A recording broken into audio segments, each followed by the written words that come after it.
La primera pregunta es, ¿cuáles son las principales problemáticas a las que se ha enfrentado como psicóloga?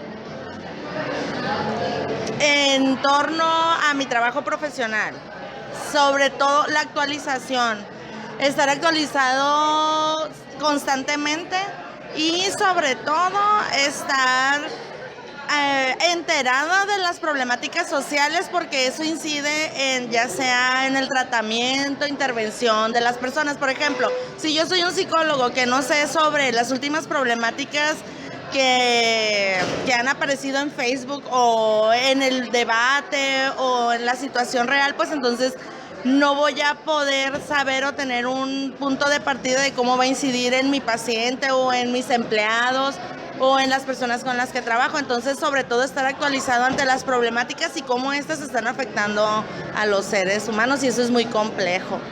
Muy bien. ¿Por qué la mayoría de los psicólogos se divorcian?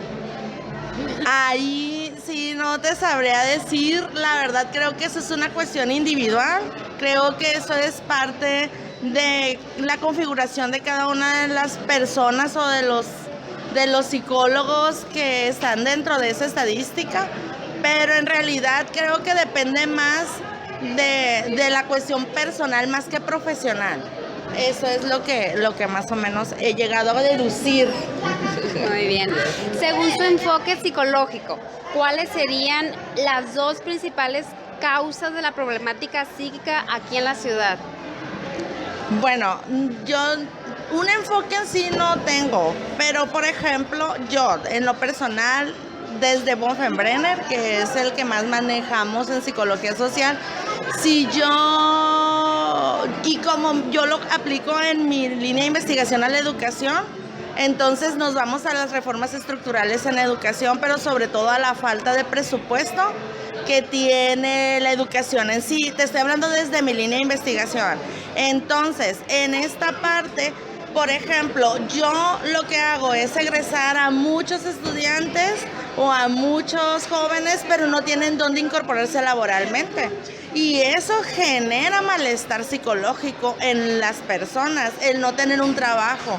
Entonces, si nos vamos desde ese enfoque, desde ese modelo teórico, por más trabajo que hagan los docentes de querer formar buenos psicólogos, pero si esos buenos psicólogos que están egresando no tienen una fuente de trabajo, eso genera malestar.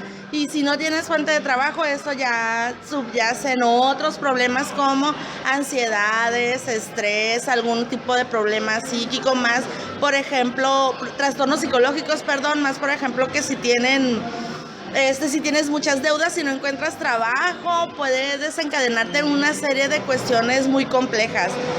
Es por eso que si nos vamos a analizar desde mi enfoque teórico, todo está en torno a todas las políticas públicas que no han sido empleadas de manera idónea.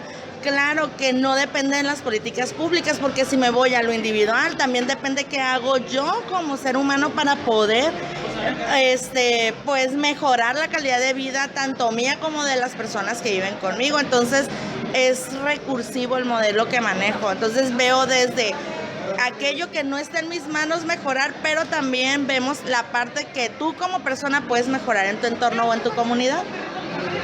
Bien, ¿sus creencias religiosas han cambiado después de estudiar psicología? No, creo que se han fortalecido.